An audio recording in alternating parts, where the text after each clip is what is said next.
What's up, everyone? It is Jonathan, owner of Gamer here, and we have more information on the career mode for NASCAR 21 Ignition. And so I'm going to read off. This came from a Q&A session they put out on their website of Motorsports Games. So I'm going to go through this with you guys right now. So the first question is, will players be able to create their own characters in career mode?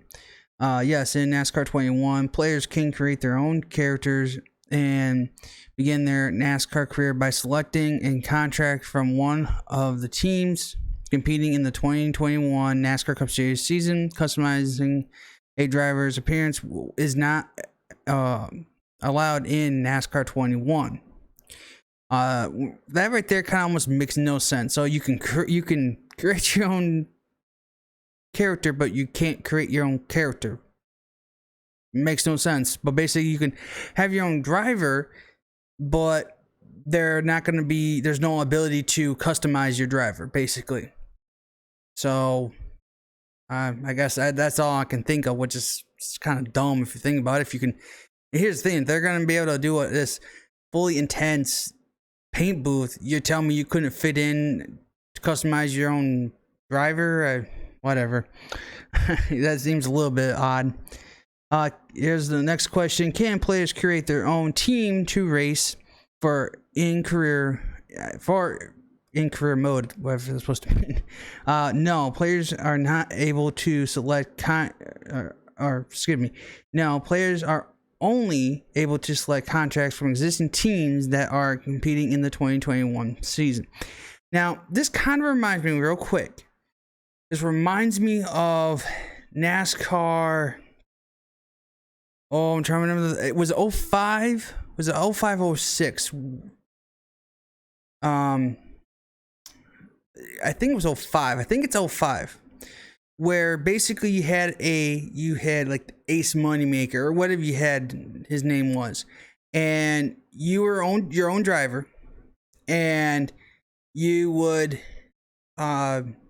be able to pick race teams, and drivers would retire, and you could even take their teams over at certain points.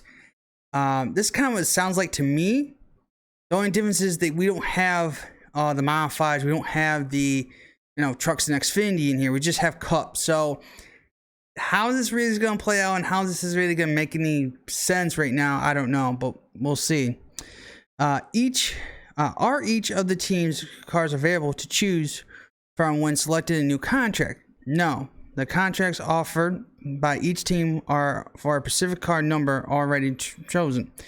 Some car numbers and drivers are considered franchise drivers and will remain in their rides over a course of multiple seasons. So, in other words, basically, Chase Elliott, Danny Hamlin, Kyle Busch, those kind of drivers, I would consider them franchise drivers. They're never leaving their seats for a long period of time, or probably never, most likely. So of course of multiple seasons. So basically, I don't see them will never leave. You'll never get Chase Elliott's ride. Basically, that's what I'm thinking. All right, next question is, how is driver's value determined for a player's driver in career mode? The driver value in NASCAR 21 is made up of the following factors, all divided from your negotiation contract, your salary 50%, your race winnings 50%, your endorsements 100%, and your contract clause negative 100%. Not a clue what this means. We'll probably figure out when the game comes out. Maybe it'll make more sense when everything kind of plays out, basically.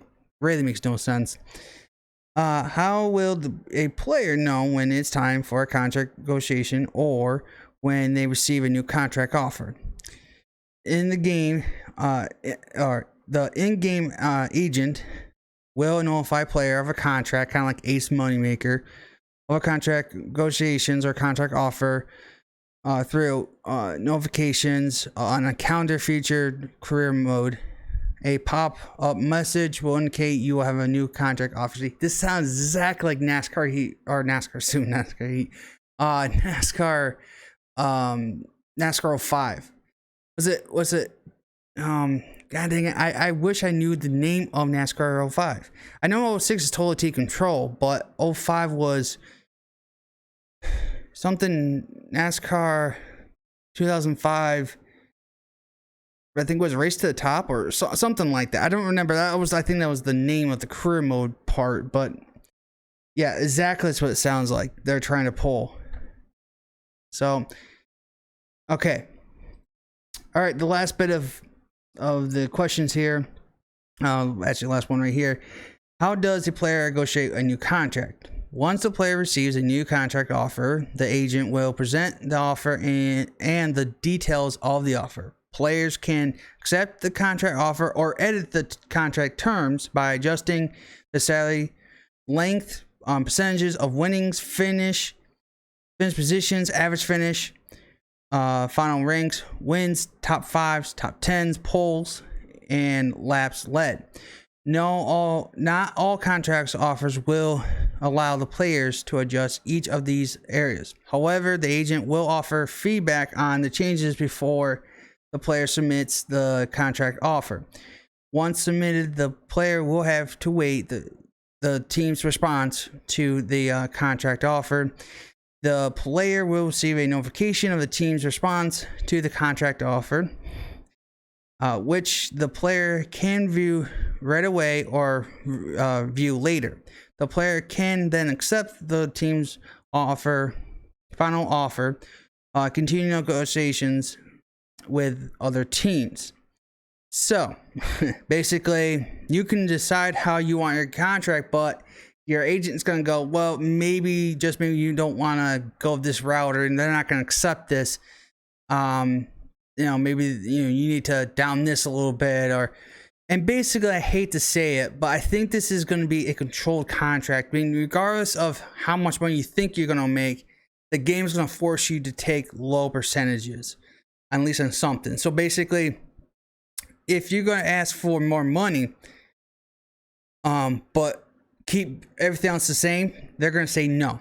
If you keep your money the same, okay, but lower the expectations of getting that money, they're going to say no. I think it's going to be almost fixed set. You maybe have a few tweaks here and there where you can basically make some movement, but not much. Maybe a couple of points off, like, being for salary, maybe a couple thousand off difference, or in lengths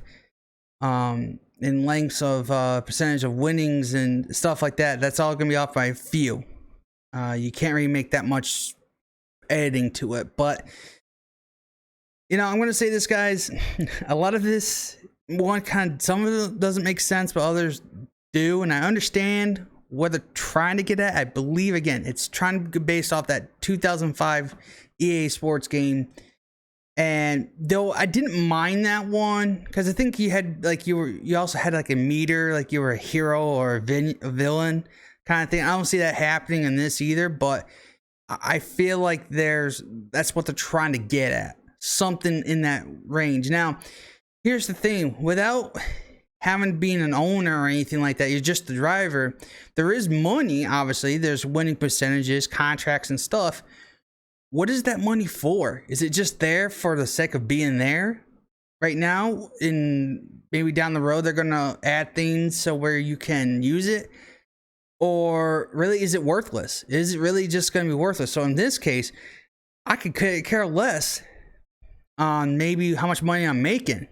Now, the only thing I can think of is that the only way you can move up to maybe a top tier team that is allowing you to race in that car is that your contract money goes up. That's the only way it happens, and you have to finish better, and that makes sense. I mean, any goal, you want to be better to go to a better team. So it's just, I think the money's going to be useless. So I don't know. We'll have to see. There's still more questions than answers. You think when you get a trailer and you start getting a little bit more information, the first feedback information from them, there'd be some kind of clear path, but it's still just as confusing as it was before we even had the trailer. And it's just like small bits and pieces.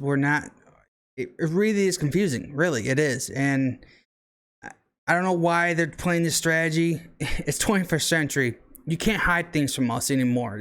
We're gonna start getting and a lot of people get angry. I mean, it's a video game, but people get angry, and I feel like that's the case right now. I feel like a lot of people are starting to get frustrated with them. It's like, we're trying to be on your side, but you're messing up. I mean, stop hiding things from us.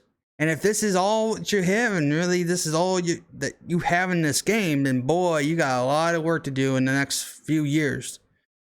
I mean, I understand that they're coming from a scratch game. They're starting from the bottom to go to the top, but to me personally, they just cannot be this bare bone when they've had a couple of years to work on this game. And that's stuff to feed off on the old program, you know, when it came from on 74 Games. They had stuff already there. And they're basically saying, nah, we don't have enough time. Yeah, 2 years. How many years do we need to really work on a game? I mean, I don't know. I'm not trying to say that they're lazy and they weren't trying. I'm just saying that it feels like they didn't really put any much effort into the first game. It just doesn't feel like it. So, I don't know, guys. We'll find out. And hopefully there's more to discover. Hopefully, maybe in the next couple weeks. We'll see, maybe when we get down to Daytona, when it's the final championship, regular season championship there for the Cup Series, that maybe they will, eke out more information and all that kind of stuff to understand what this game is really about. But that will do it for this one. Comment below what you think about all these questions and answers.